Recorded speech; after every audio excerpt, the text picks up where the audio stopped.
Nous vous disons merci. Na biseka nyonso bozolanda biso bandeko na ngai na pesi bino mbote nako bosa na bino te na ebisi bino oyo tozo sala po bino bozali na pesi bino mbote bandeko na ngai boza na France na pesi bino mbote bandeko na ngai boza na Suède na pesi mbote na bandeko na ngai Afrique du Sud bino nde makambo mikolo Franck Bodo États-Unis mikolo nazo sentir yo nanu netete donc il faut na sentir innocent merci nazana bandeko ebele na Kinshasa awa bazali vraiment branché Eli Marlon Richard le Bumbashi pe tozana bato ebele merci Dimitri Jandé voilà bandeko na ngai na yeko solola na bino lelo je crois que pour la moquer lelo ezali mokolo ya mercredi mercredi le 20 je crois hein? Voilà ça mercredi le 21 mboka ngo pe makambo eleki na mutu memo yakanga pe ba date ezaka susu te to solola na bito solo na bino nini lelo débat ezobanda na niveau ya assemblée na loi électorale il fallait la kalobi ba reporter yango mais kozala mbutu ya kosakana te na koyebisa bino awa pona nini bokoyeba yango investiture ya gouvernement ezali officiel mokolo ya samedi investiture ya gouvernement na côté ka boyoka ba député ou bazalaki ba pétitionnaire ba musu ba komi koloba ke ba bi makambo wana te ba ko investir gouvernement mukato bazwaki ekoki na bango bandeko na ngai to kosolela kambo ya est na moni bilili moko batindeli ngai eza grave lobby ba rebelle ba côté tina centre ville tozo kende wapi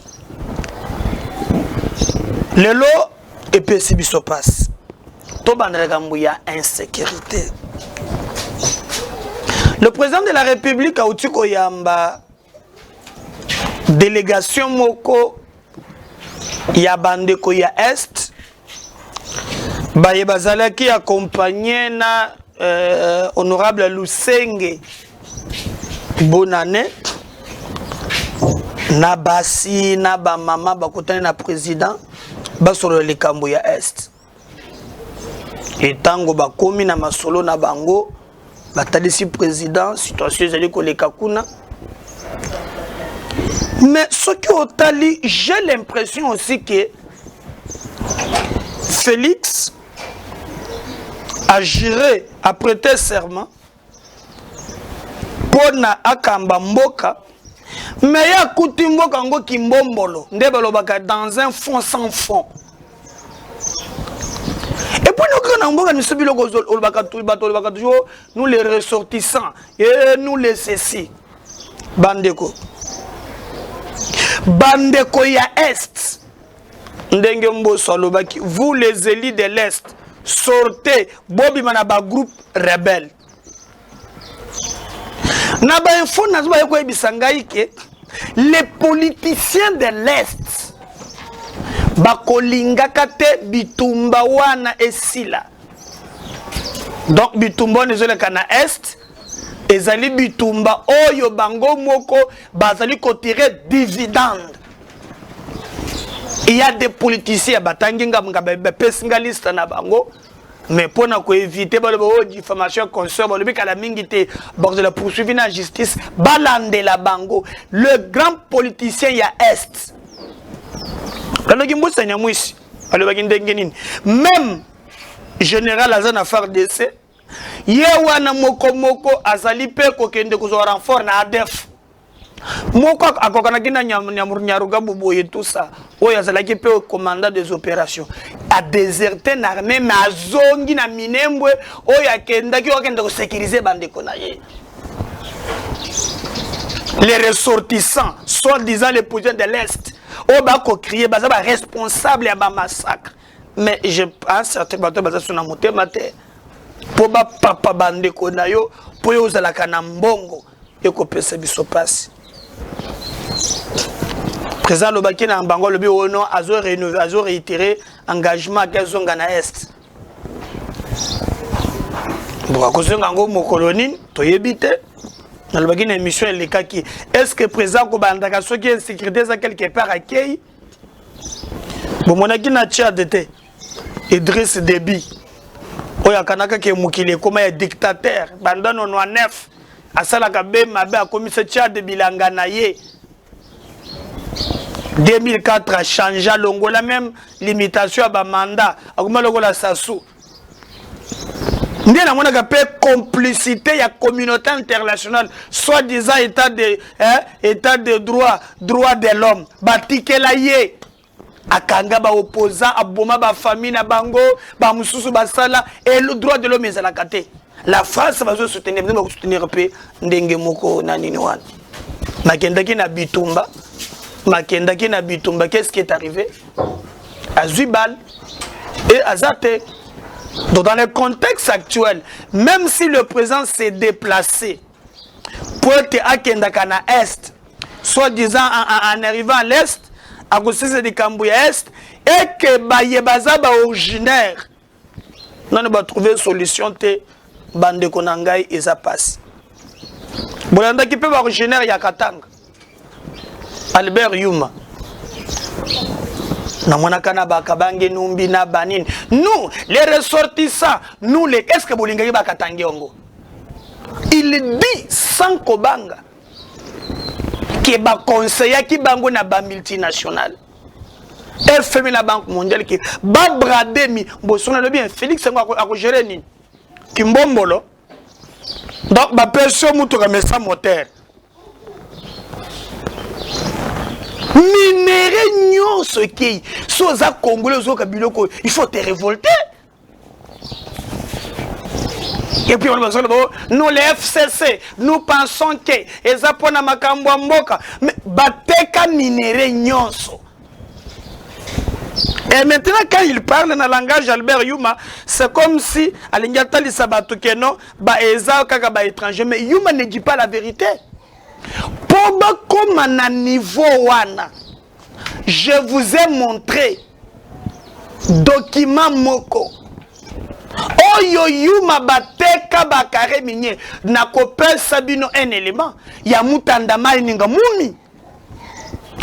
Oyo bango bakokamata le jugement les carrés miniers batekeli bato pour fona c'est une vérité et puis na yoko bunda na zolibino vidéo moko bozolanda yango qui démontre comment bakatange wana baza bandoki.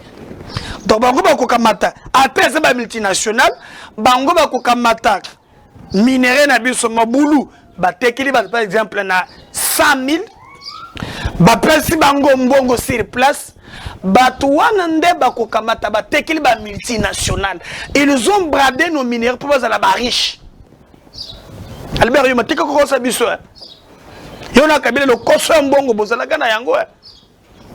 Et là il parle. Maintenant, si Félix va trouver un pays où tous les minéraux 1 million de tonnes de cobalt et Keyi Libanda et ils ont contribué même pas na 14% na budget de l'État. Et nous là, nous sommes des pauvres. Les ressortissants katangé. Nous les katangé. Bandoki. Nous les katangé. Bachor. Et vous pensez que ces pays... Et puis quand il parle, vous pensez que les Katangais, nous les ressortissants de Kassai, messieurs, qui vous a dit vos mandataires qui vous a dit ça? Nous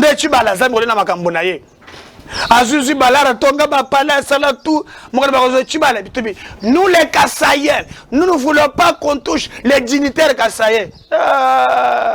samba bandoki bogo samba. C'est ainsi que mboka na biso et comme elle à l'est les mêmes ressortissants. On a ces là qui n'a la méthode mboso azwaki na ba commission ba originaire bazala te. Faut bangonde baza ba to profiter. Viens mboso 12 millions dans le contrat yo mais pour na likambu ba commission naza pour yo. Suivant cet élément. Bolanda comment on démontre mafia ya Yuma ndenge abandaki kokosa ndenge après on va revenir pour te solo na bino na actualité mosus suivons bien après. Alors qui sont vos partenaires multilatéraux? Alors c'est le FMI, c'est la Banque mondiale qui décide de céder vos richesses à des entreprises, qui conseillent, qui vous disent vous État congolais, vous n'avez plus les moyens financiers de maintenir et de développer vos actifs miniers. Nous vous conseillons gentiment, oui, on sait comment on conseille. Voilà, de céder ça à des partenaires techniques et financiers internationaux qui sont spécialisés et qui ont les moyens et ils vont développer ça à votre place. C'est l'erreur fatale qu'on a faite qu'on ne devrait jamais faire dans nos pays africains. Donc aujourd'hui, à qui appartiennent ces mines-là? Quelles sont ces entreprises qui détiennent finalement la plus importante richesse de ce pays? Quand on dit que la RDC a exporté plus de 1 million de tonnes de cuivre et près de 100 000 tonnes de cobalt, c'est 5 ou 6 entreprises étrangères dans lesquelles, malheureusement, l'entreprise de l'État Gécamine n'est qu'un actionnaire minoritaire qui n'a quasiment rien à dire. Ah bon? Et donc, aujourd'hui, qu'est-ce qui se passe? C'est que quand l'État était seul avec son entreprise Gécamine, seul dans le secteur minier, produisait près de 500 000 tonnes par an, et la Gécamine subvenait à près de 70% à tous les besoins budgétaires de l'État. Mais aujourd'hui, avec plus d'1 million de tonnes exportées, ces entreprises ne contribuent même pas à 17% aux revenus de l'État. Pendant 15 ans, 20 ans, alors que nous avions promis des dividendes pour la Gécamine, des impôts pour l'État pour nous reconstruire, rien n'est venu. Vous savez pourquoi? Parce que ces entreprises, elles ont pris nos gisements, elles sont allées les donner en garantie à des banques étrangères et elles ont emprunté. Au lieu d'amener des capitaux qu'on nous avait promis, c'est des prêts qu'on nous a amenés à des taux qui dépassaient 10% alors que nous savons qu'ils les avaient à 2 ou 3%. Donc les entreprises à qui on a donné les concessions sont allées gager les mines du Congo auprès des banques. Et ont emprunté alors qu'elles devaient amener des capitaux. Elles ont amené plutôt des prêts. Des prêts à des taux d'intérêt. L'État ne peut rien contre ça. Qui sont ces entreprises? C'est TFM, c'est KCC, c'est Roachi, c'est Sicomine. Toutes des entreprises, si pas occidentales, chinoises aussi désormais. Donc ils tiennent les richesses du Congo aujourd'hui. Ils tiennent les richesses du Congo, d'où effectivement ce paradoxe que les richesses ne profitent pas aux Congolais, mais aux entreprises étrangères, aux filiales. Voilà. Ok. Il est en train de nous distraire. Et les multinationales, profitaka. Mboka Nabino. Mais aussi, il ne faut pas les laler. Moi, je vous conseille. Monsieur le président de la République, Kata Elokoan. Vous savez aussi, ça c'est pour l'histoire. Eloko et Sala que Mobutu. À côté de la décadence. Parce que déjà, à partir de la conférence nationale souveraine, que jamais Tokoki Kokamataba Mini Nabiso, Toka Belango Bapaya. C'est ce qui a fait que va déstabiliser Mobutu. N'a soi-disant les libérateurs affidèles. Oh, bah, éco libéré Biso, ne va libérer Kokonyangi, va libérer Bitakwira, va libérer Mabumona Bango, pour ba bot, pour ba multimilliardaire. Ils ont infiltré jusqu'à la moitié des pinières. Naba, Tomona Mboka Oyo, les Rwanda, les mêmes Rwanda, nous a amené ici James Kabarebe comme chef d'état-major. Bosco Tangada sergent Kuna, Awa général, juste pour le minerai. Nous n'avons pas une classe politique responsable. Bakambia Baza à la hauteur Yamakambouane. Surtout quand il faut que le président de la République a fondé la mise à comprendre que parce que l'andi bilili oyo aloka par quel moyen corrompre. Ba négocier. Kabila maki ko sa. Ata ba ko diminyeo. Ba ko sa ke biso ata et toucher que ba mindre na mwandam. Il faut que le président révise minerai na biso et qu'on profite ba payate. 1 million de aujourd'hui ba ordinateur, ba téléphone, ba cobalt, be na biso. Mais ba luki biso ba kolo minerai tous les côtés mais bapa bazali ko profiter na yango et ko pesa biso passe awa ko bunda le ko zana parlement na pesi bozo garder déjà feeling na MKBZ bolanda direct na assemblée le lo bande ko zala somo ezali ya loi Lutondo la débat et bandi pour ne pas que le Lutondo la explique que bino à Lingibar réviser loi one. Mais ce que je veux vous dire, n'oubliez pas que le Lutondo là aujourd'hui azali VPM ministre et affaires étrangères. Mais sotali Lutondo là ndenga azali là qui R1 azali na opposition. Alors, après ce que loi one en tant qu'opposant, maintenant qu'il est de la majorité, parce que pour lui, pendant le tondo là, à l'obaki singela qui bureau na 15. Na 15 wana 5. Donc 5 oppositions, 5 majorités, 5 sociétés civiles. Est-ce que maintenant que le tondo la commune à majorité, bakolingali susu bakabola 5 na kotia commentaire te bino moko bolanda débat lelo oyo kozana niveau ya parlement et kozala opesi mboa boy et kozala vraiment benda bika bande konangai et kozala somo parce que je crois que il y a probabilité lelo la muka basa la DNFCC pour kozala somo et kozala somo bato bako bunda bato lelo kozala vraiment tipa par exemple lelo bato a fait cesser bango ba gagner élection depuis Congo eza Congo ba gagner élection 1 bazaka na seni na bango o fabriquer la bango ba élection est-ce qu'on doit le kokonyanga ko bima député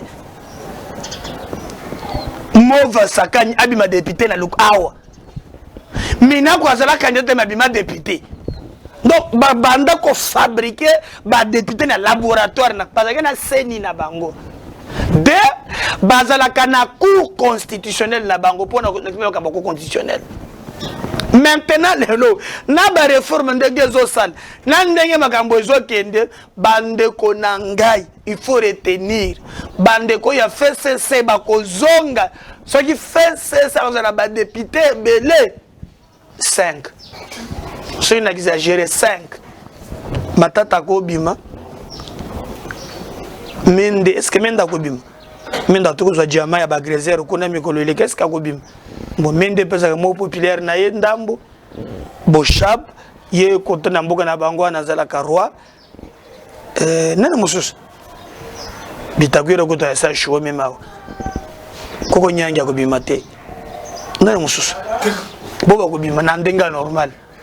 Les élections. Donc, c'est ça qu'on a 4 députés. Élection, il y a 4. Je crois que le long des Yango Boumona qui déjà, Janine Mabunda, Awelisa Kimbango, Amichel Aronsar Malonda, Pomba Yebike, élection, il y a Pole, Bakole Kate. Yo, écoutez, Mama Waro. Candidat. Oh, vous allez voir les femmes cette fois-ci, les hommes au Kosi. Ils vont battre au livre candidat. On a un candidat président de la République. N'a battre dans tous les sens. Donc, élection de na débat que ça le fait, c'est Koufi. 2023, vous allez un candidat président de la République. Donc, vous allez Mouboulou. Et le PP Sagabango Makasko constitutionnel. Lobby Dieu donné Kaloubé. Voter. Mais na comprendre que vieux mbata. Kanda méchant il est qui est. Azele Koura, zuité ministre abimité. Ya zela ka ko interpréter constitution et abaluki lobby. O respecter procédure té. Abandi ba article vieux tika. Sobi maka ministre nyonso melengeza la te mbata ko me frustré babete moka to soki na kata IDPS yango moko alibi makambo ne leki très bien te mais là où les bas blesse on ne comprend absolument rien et ça lo lenge pe makambo le kaki Kaloube azali déjà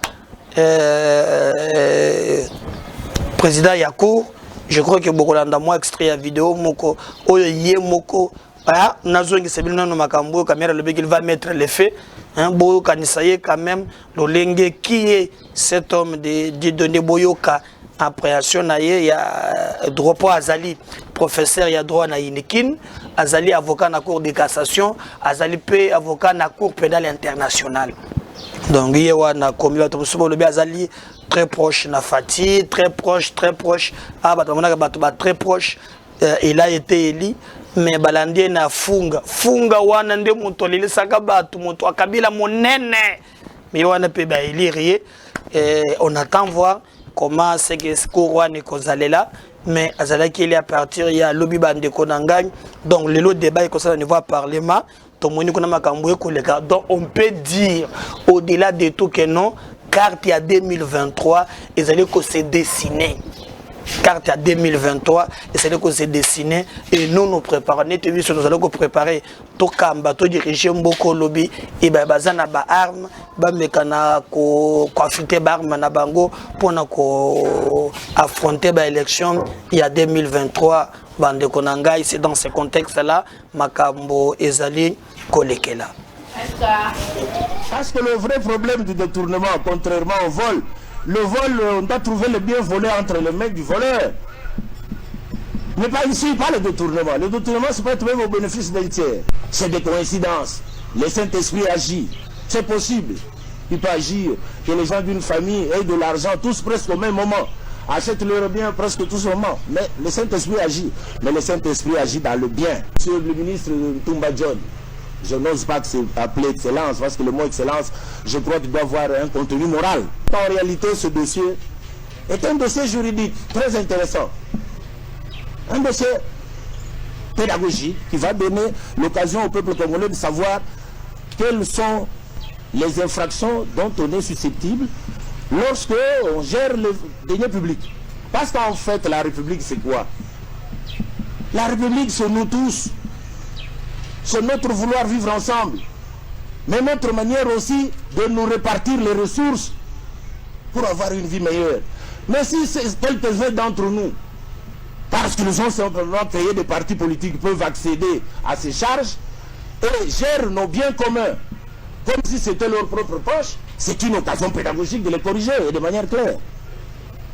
Parce qu'au fait, en dehors de l'adhésion ou de l'appartenance à un parti politique, mais il y a beaucoup de Congolais qui ne sont membres d'aucun parti politique, mais qui sont d'une compétence avérée.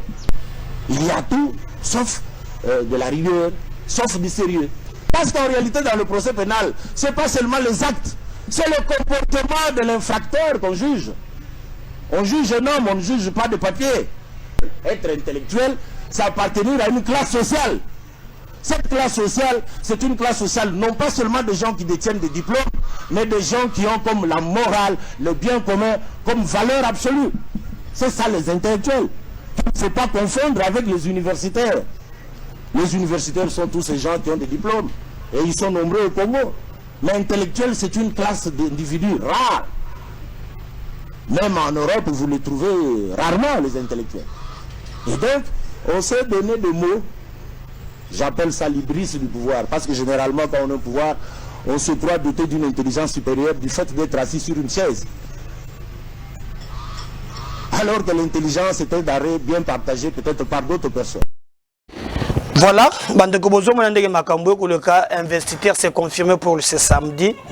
Le président Yambake, Premier ministre, le Premier ministre a déposé programme na ye ya gouvernement pe avie mboso kujamponga zalaki accompagné na mama Eve Bazaiba na monina ministre asale o ya intérieur na monake liawa zalaki wana mosusu bo na ibi kombo na yete bakenda ki ko mona vie mboso batiki. Alors c'est pour ce samedi confirmé ba investir gouvernement ba révolutionnaire en tout cas mukato bazwaki mukolo wana ite bango po bandiko wangana oezanga ite okomona kombona nga ite déjà Christelle Voanga alobaki ndalengi bolanda seke Christelle Voanga alobi et après biso tokozonga po to chiter na réflexion na biso lingala isusu ko démentir makambo te parce que depuis na tuna nzambe kwani bako selanga makambo depuis expliquer que parce que grâce na eza liko na ngana lingaso landa batute na comprendre que l'aime sous mutu po bayo ka ifo ko selanga ka makambu fo cha kombo na ngana kati na uti na nga au servir batu na uti ko sala musa na ngana linga ya défendre batu na ba province nazo continuer pe lisusu. Donc makambu wana je ne suis ni concerné ni de près ni de loin na moni vidéo il y a ba député ba sala mémo na bango que bango ba ça contre gouvernement na ngamo na lukelo ngana na kati ya vidéo wana na moni yangote. Mais Naomi tout n'a pas ni mutumo fans no kananda kuna au cité kombo nanga bon peut-être parce que linganga mingi ozomo na ngate ya wana ozo cité kombo nanga peut-être nekozulu je ne ferai jamais ça. Je ne fais pas la politique na ça la politique pour na mbongo te. Bon lukanga na ba dossier ba mbongo ya moyibi ozwanga te. Ma vie, j'aime défendre les gens. On a tué même. On a tué, vous savez, 50 000 dollars pour investir. Le gouvernement, comment on a opposé la carte? Oui, il y a un lobby. Mutulem soit commis, on l'aime sunda linganga mingi. Pourtant, on a commis comme on a mabé, na moni yango batobeli batindelinga, a commis comme on a orthographe, comme on a ngouta évité. Mais pour ça, na posa ko c'est la mutu makambu. A commis na ya kosi. Et ndeka baloba ba lobo na likambe ba kutu na moti. Je suis pas là.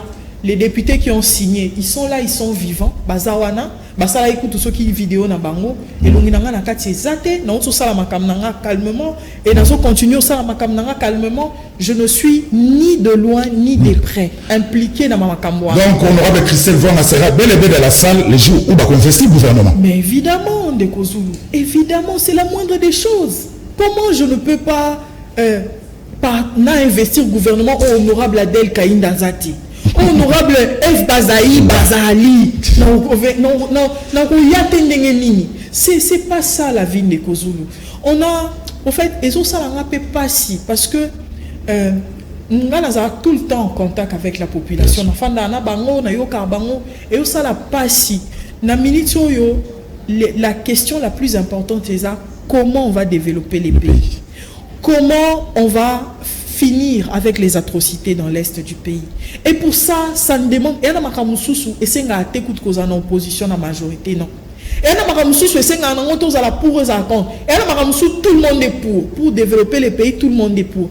Pas de problème. On va contre le gouvernement. Pas de problème, vous faites l'opposition. Ceux qui parlent pas de gouvernement, ceux qui ont bien Zali, vont applaudir. Ceux qui ont bien Zali, bon critiquer, mais aussi pour proposer. C'est tout ça, c'est la République, c'est la moindre des choses.